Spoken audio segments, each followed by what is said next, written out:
দূরে কিংবা কাছে, দেশে কিংবা প্রবাসে, যে যেখান থেকে এই মুহূর্তে আমাকে দেখছেন, সবাইকে আমার সালাম। আসসালামু আলাইকুম রহমতুল্লাহ। কেমন আছেন? আশা করছি ভালো আছেন। আলহামদুলিল্লাহ, আপনাদের দোয়া ও ভালোবাসা আমিও ভালো আছি।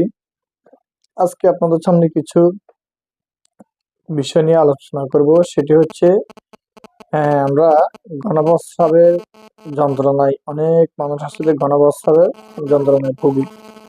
সেটি ঘন ঘন প্রস্রাব হয়, বারে বারে প্রস্রাব হয়। প্রস্রাবটা আমাদের কি কারণে হয়ে থাকে এবং প্রস্রাব হলে আমাদের কি সমস্যা হইতে পারে? যাদের অতিরিক্ত ঘন প্রস্রাব হয়, একটা জিনিস খেয়াল রাখবেন, এই ঘন প্রস্রাবের কারণে আপনার কিডনির প্রবলেম হতে পারে। ঘন প্রস্রাবের কারণে আপনার আরো বিভিন্ন সমস্যা দেখা দিতে পারে। আর ঘন প্রস্রাবটা বিশেষ করে শীতকালীন সময়ে আমাদের বেশি হয়ে থাকে। আর বিশেষ করে আমাদের যাদের ডায়াবেটিস রয়েছে, ডায়াবেটিস রোগী যারা আছেন, তাদের ঘন প্রস্রাব বেশি হয়। তবে আমাদের যাদের ডায়াবেটিস নাই, তাদের ঘন প্রস্রাব যদি হয়ে থাকে, তখন আমাদের কি করা?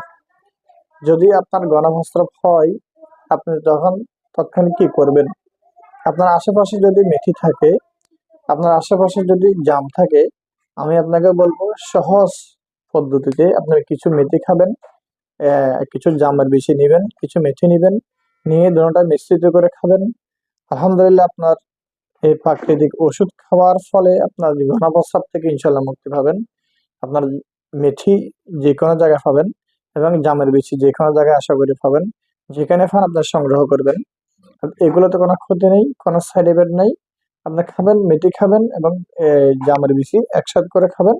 আপনার যত ঘন প্রস্রাব, মানে আপনার যত বড় ধরনের ঘন প্রস্রাবের সমস্যা আপনার হয়ে থাক না কেন, আপনার এই মেথি এবং জাম এই দুটো একসাথে করে খাওয়ার ফলে আপনার ঘন প্রস্রাব থেকে ইনশাল্লাহ মুক্তি পাবেন।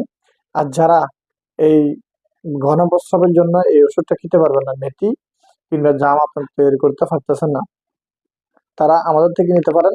আমরাই দিচ্ছি আপনাদেরকে।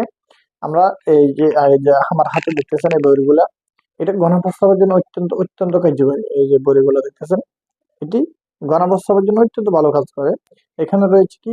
এখানে রয়েছে আপনার পুদিনা পাতা, এখানে রয়েছে আপনার সাজানা পাতা, এখানে রয়েছে মেথি চূর্ণ, এখানে রয়েছে জাম চূর্ণ, এখানে ইত্যাদি ইত্যাদি মিলিয়ে 10 থেকে 12টা আইটেম দিয়ে আমাদের এই বড়িটি তৈরি করা। যাদের ঘন প্রস্রাবের সমস্যা রয়েছে, এই যে বড়িটি দেখেন, আমাদের এরকম এক ফাইল।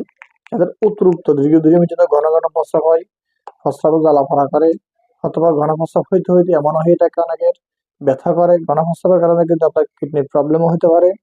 যাদের ঘন প্রস্রাব হয়েছে, তাই আমি আপনাকে বলবো, আপনি ঘন প্রস্রাবের সমস্যাটা আপনার সমাধান করেন তাড়াতাড়ি। ঘন প্রস্রাবের সমস্যা এই